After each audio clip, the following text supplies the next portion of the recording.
one more storyteller tonight. Oh. Wow. Well, I think some of you know who it is. Yeah, oh my God, a lot of excitement. I met her, I don't even know when, several years ago, when I started doing storytelling. But my best memory of her is in a pink tutu. She did this crazy thing. I was like, oh wow, we're kind of both crazy. She's really cool.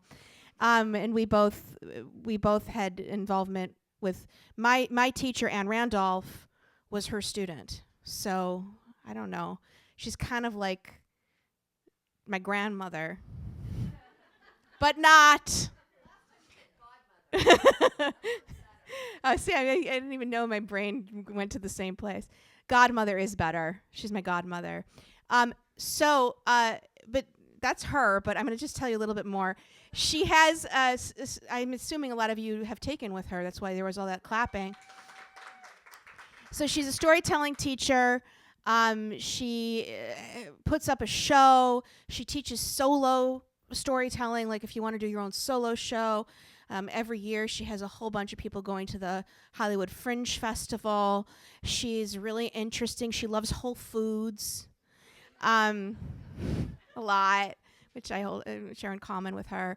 And she's just all around, I wouldn't say she's like a good time girl, because that's like she's too intense for that.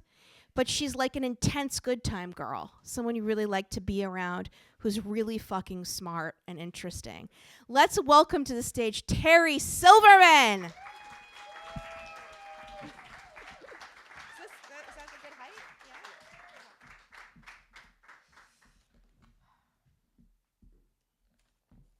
I like co-opportunity better, just for the record.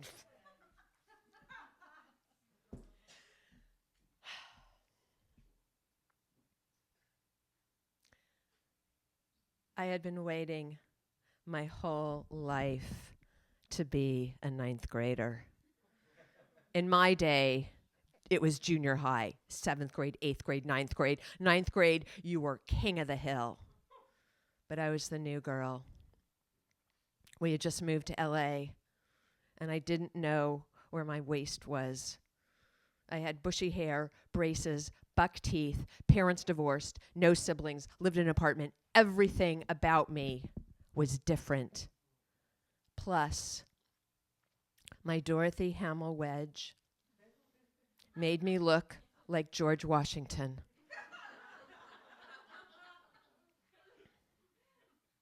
I was also waiting for something that I didn't want to happen, something that was inevitable. My father was about to die. I adored him. He was tall, blue eyes, black hair, and until I was 10, I thought he was Cuban because he looked like Ricky Ricardo and he could do the cha-cha-cha very well. He had terminal cancer. And the call came in the morning, and the dread was over. I was numb. And I didn't want to tell anybody that I didn't have a father because that would make me more of a freak. 9th grade was starting 2 days later. I attend Marina Del Rey Junior High, which is actually in Culver City. A school where all the teachers were afraid of the Chicana girl gangs. In drama class, I noticed this girl because she is wearing a green mohair sweater, purple plaid bell-bottom pants, and it's what she wore yesterday. And so I thought, oh, did she get locked out of her house? Is she homeless? Is she an orphan? So I had to ask. She told me she was wearing the same outfit because she loved it. Liz Newton, the coolest person I ever met. We became instant best friends.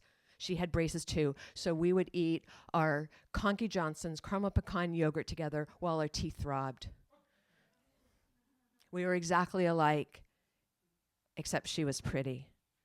She looked like Lori Partridge. We were inseparable. And she told me before I met her friends there was something I had to know. They loved the Beatles.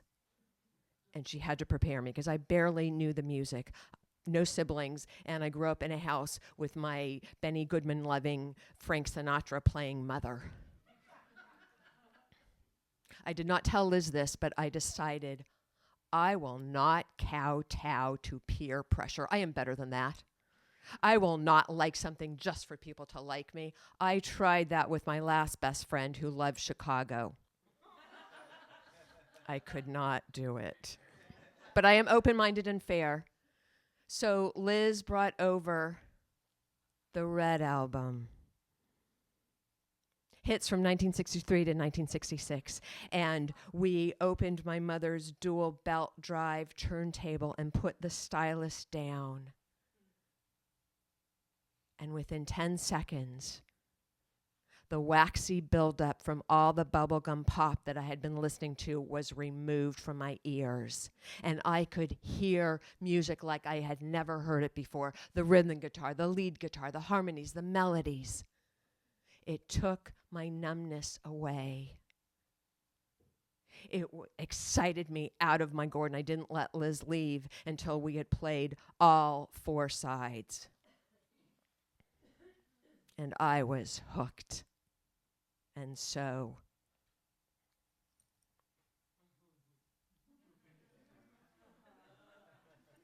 I immersed myself.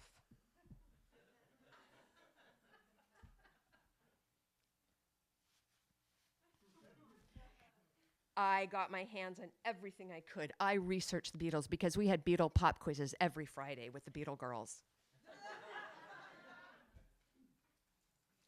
The whole world revolved around the Beatles. We sang Beatle music at lunch. We had Beatle birthday parties. And I wanted to have intelligent conversations about why John and Paul actually broke up.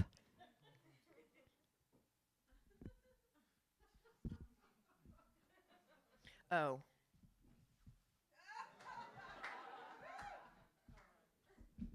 I loved them as much as they did, and I knew I was ready. I was about to take the Beatle girl oath. And it is a very serious ritual because you are picking the Beatle that you're going to love and be devoted to the rest of your life. And what I noticed was that whenever I would sing, the voice that came out of the right speaker in my house sounded really good with my voice. Okay, so it also happened to be the cutest Beatle in the world. But what could I do? I had to pick Paul. And so all the Pauls lined up. Oh, our Beatle girl group was organized by 4 Pauls, 3 Johns, 2 Georges, and 1 Ringo. I, Terrie Silverman, will love, honor, and defend James Paul McCartney forever. And I didn't want to say till death us do part because I learned from my father that death does not mean you stop loving. The Pauls gathered around me. And then we sang, "She loves you, yeah, yeah, yeah, yeah." And then I showed them what I could do. I discovered that I could make my nose, which I hate, look exactly like Paul's. Right there, right there. Can you see it? Right there. Those are Paul's nostrils. The only problem is it makes the rest of my face look like an ape. But if you just looked at that, that's Paul. The girls were very impressed with this feat. And after I took my Beatle oath, I was required now to learn the Beatle girl rules, which I will read from. Rule 1, defer to your Beatle elder, which is the girl that is the most knowledgeable about your Beatle, Listen to her opinions, and she will help you understand and love your Beatle even more, which is, of course, her Beatle too. And that leads to rule 2. Even though once you pick your Beatle, they are yours, you have to share. This is where the one Ringo really had an advantage, because she didn't have to share Ringo with anyone. Rule 3. Whenever something happens, good or bad, to a Beatle, you would either celebrate or commiserate with your fellow Beatle girls. Like if there was a picture of Paul kissing Linda in the newspaper.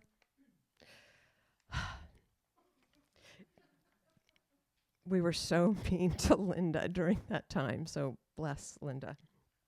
But everyone would have to be really sympathetic to you and extra nice to all the Paul girls that day because of what we had seen in the newspaper. And then I wrote a letter. Dear Paul, I want to jump into your words, your lips, your Englishness. I talk to you all the time. Do you ever hear me? And I would put up the Beatle posters and I would only talk to Paul and I would tell him everything. I wish I could really talk to you. I wish I could be your girl. I wish you could be here when my mother shrieks so I wouldn't have to turn on the bathroom fan. I wish it was 1968 right now and I was 21 and I had a short skirt and chunky heels and I could type and then I'd become a secretary at Beatle Apple Records and then you would come up to my desk and then you would fall in love with me. Then we would go to your farm in Scotland and we would ride horses. You are the only one I could even imagine having sex with. And I know that you would wait a couple years till I was ready.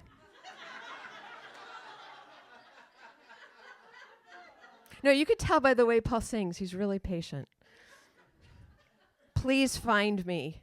And I sign off with XX heart heart. And because I just found out that a guy is supposed to associate a scent with you, I put on my Bonnie Bell strawberry lip smacker and I put it all over the letter. I cannot wait till he smells this.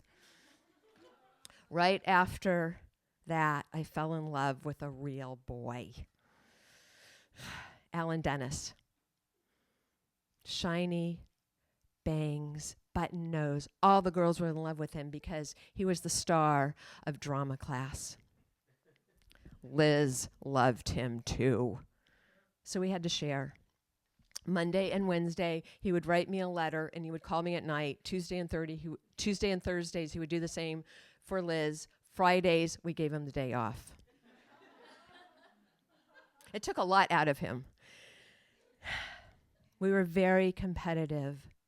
I can remember saying to Liz, when Alan and I get married, you can be our maid.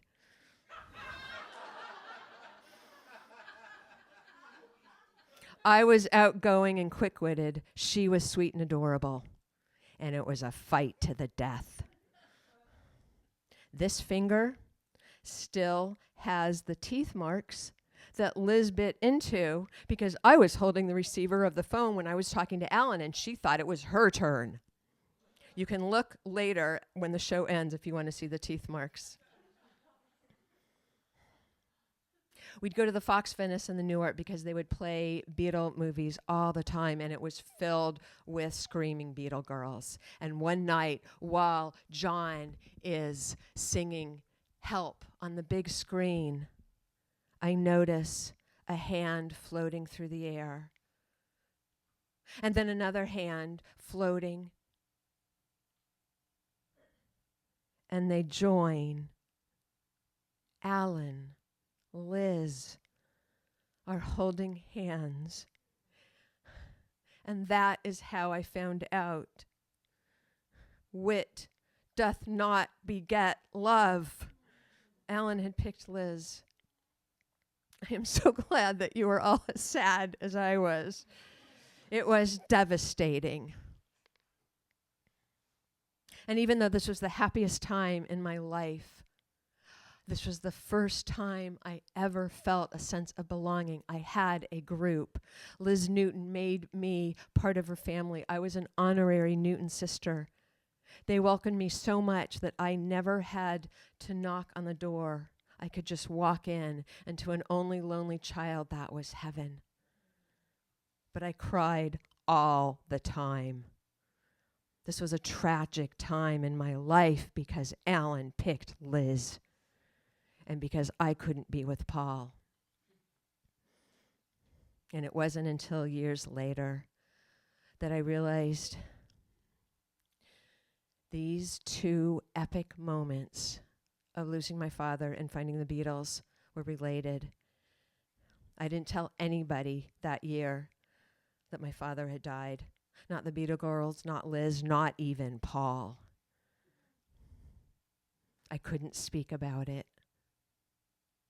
But I realize now all those tears were because I was grieving. I have something profound in common with John and Paul. We both lost our parents as teenagers, and we found music. I don't know if they talked to each other about it, but it's certainly what bonded them. And they had to create music, and I had to listen to the music that they created. Listening is a creative act. Listening to music is a sacred act. And it's what got me through. It's what I use really every day of my life. If I need comfort or need to be lifted up, it's my joy, it's my solace. It lifts my soul. I clearly am still a Beatle girl, and I love Paul. He has been married 3 times, not to me. But this is how much I love him. If he's happy, I'm happy. I want to meet him. I want to thank him. I want to tell him what we have in common. But if you meet Paul first, tell him my story.